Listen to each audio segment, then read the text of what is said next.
Last Saturday at 10:19 p.m. Eastern, on a night, Bam Adebayo scored 41 points on 14 of 20 from the field with 9 assists and 5 rebounds. You tweeted this: "We're rapidly approaching the time to call Bam a top 10 guy." So I have Bam currently ranked 18th best in the NBA. And with the trajectory he's on, top 10 status feels attainable. So what type of development are we seeing from Bam that made you tweet that? I think it's the shot creation, but more than anything, it's the willingness to create his own shot, because I think that's really what's been holding him back. He's had good intermediate touch basically his entire NBA career. And this is really the first year that he's leaned into taking more of those mid-range jumpers. With teams constantly dropping deep against him because they don't think he can score or they don't think he will try to score, him being willing to take those mid-range shots are huge, because now you can't drop against him because he can just knock down elbow jumpers whenever he wants to. And if you're dropping against him, he's always a threat to kind of flow into dribble handoffs with Tyler Herro or Duncan Robinson. That pairing remains elite. So his ability to attack those gaps opens up things for him and everyone else on the floor. Because you play tighter up on him, then that's where the ball handling, the first step, the underrated craft that he has, he's really good at drawing fouls. That's where all of that kicks in for him. And elsewhere, if you're playing that tight coverage and he does force a rotation, that opens up things for Miami shooters. And a staple of Eric Spoelstra, no matter what his roster is generating open catch and shoot opportunities. So Bam being able to do that from the 5 spot just opens up things on a whole new level for the Heat. You know, it's like last season and in recent seasons, we've seen him as a guy who's in the dribble handoffs, especially with Duncan Robinson and Tyler Herro, and his ability to facilitate from the high posts and from the elbows and from the wing or behind the 3-point line is significant. He can do it in the open floor as well.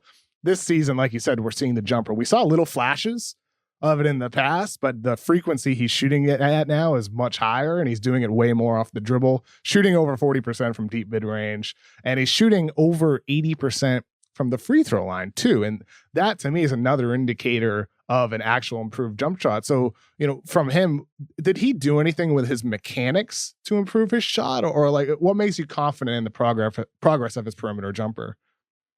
I think the form itself has always been relatively smooth.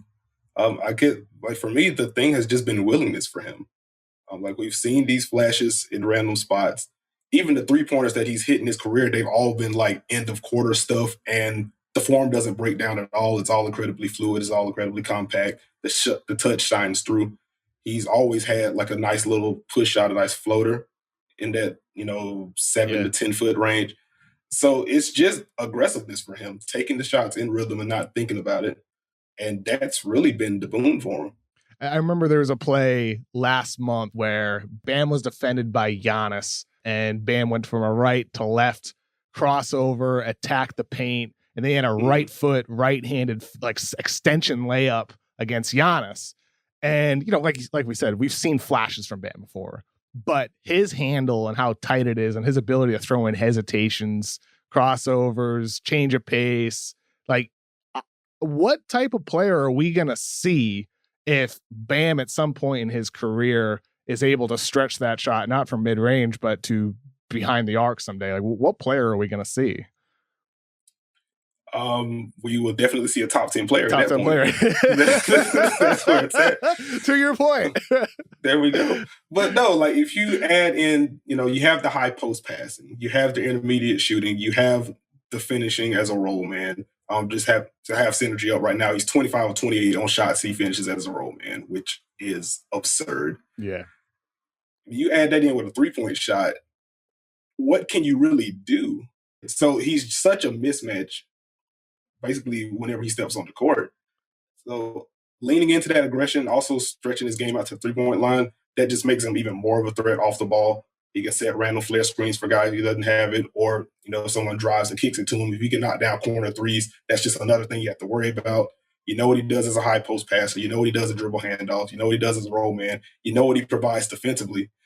He just would easily be one of the best two-way players in the sport. And you know what? You wrote a story on basketballnews.com pretty recently about Tyler Herro. It's titled "Tyler Herro Isn't a Point Guard, but That's Where He Belongs for Now." And with Herro, his progress this season and his role has sort of been a bit overshadowed by Bam becoming the player that he is. What type of progress or improvements have you seen Herro make this season, whether it was between the end of the season in March and the bubble or between the bubble and the start of this season right now? I think the big thing for him is that he's been more decisive. Um, he has this craft in pick and roll. He's not Luka Doncic, so I want to make that clear. But in terms of the way that they want to win in pick and roll, it's a lot of hesitation, it's a lot of deceleration, it's getting the guy off balance and then kind of setting up a pull up or a step back. So they want to win in similar ways, is the point of that comparison. So he showcased that in points last year.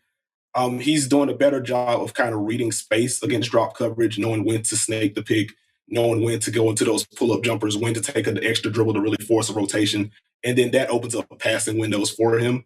So I think the big thing for him is just reading the game quicker and making quicker decisions because he has the skill to win in a myriad of ways.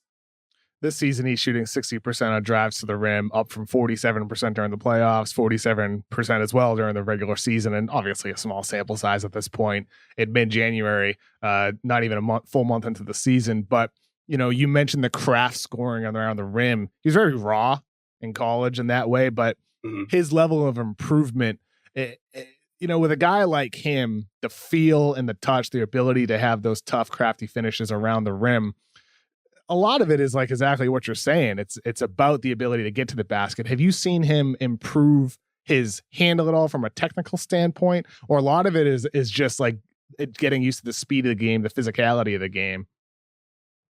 I would say it's the latter. The handle is still not where it needs to be for him to be a consistent lead handler. I think that's also why I love that Miami kind of threw him to the Wolves earlier in the season. Like he started the season off against Orlando, he gets Markel Fultz, he gets the Pelicans and Lonzo Ball on the Christmas Day matchup. He gets Drew Holiday in back-to-back games after that. So all four of those guys pressured his handle, and he struggled at times when they did so. He's still very reliant on high ball screens just to kind of help him get a head start. But once he has that head start, he has a better feel of what to do from there. So I would like to see the handle tighten. I think that's just going to come with more reps and more experience against those high caliber perimeter defenders. With Bam's development, like we're talking about, with Tyler Herro getting better, once Butler's back, it feels like this team is going to be a lot better than a below 500 team for sure. Ultimately, the question with the Heat is, and that's my question for you, are the Miami Heat great enough right now to get to the finals again as presently constructed? I think they could. It's a very low percentage bet right now. I think it's still a situation to where they would be a if everything breaks right team. And I think they're a move away from firmly putting themselves in that Milwaukee slash Brooklyn slash Boston tier. So I think they're a move away from being comfortable, but still, they do still match up pretty well with Milwaukee. They still match up pretty well with Boston. At full strength, they match up okay with Brooklyn. I would worry about the mismatch hunting aspect from them. I mean, you can have an Avery Bradley on a Kyrie, you can throw a Jimmy Butler on a James Harden, and if you want to, you could throw a Bam on a Kevin Durant and make those guys work. It's just who guards Joe Harris at that point, and those kind of matchups. But so there are worlds where I can see the Heat beating those contenders, but I don't feel as good about them as I do about those other teams, if that makes sense. Nah, I'm with you there. I think it's if things break right, right? Like you need a little luck along the way. Anytime, even if you're the favorite, you need a little bit of luck and good fortune to get all the way to the finals and win it all. But ultimately, they do feel like a team that's one move away from being, a clear favorite, or if not clear favorites, one of the obvious favorites. And Bradley Beal is going to be the next name that people talk about. Is Beal with a Herro in a deal the type of thing that the Heat should be going for here? Or how do you envision that next move, for them to become that team that we're talking about that can actually, hoist the Larry O'Brien trophy at the end of the season? It depends on how serious the Heat are about contending for a title this season. I think if you're just looking at it with a 3 or 5 year view, then sure, make the deal for Bradley Beal if it's available right now. But I think if you're just taking this view, especially in a season as weird as this one, I think solidifying the four is a more pressing need than trying to go in for the star swing at guard. So I would prefer to see Miami try to swing a trade for a PJ Tucker or a Thaddeus Young rather than kind of push all their young chips to the table for Bradley Beal, who would obviously help. Like, Beal's a top 20 guy in the league easily. But I don't know if that's Miami's primary issue. So I think that's a move that they try to explore this offseason once they see what happens with their cap space, since so many of the top guys have already re-signed or whatever.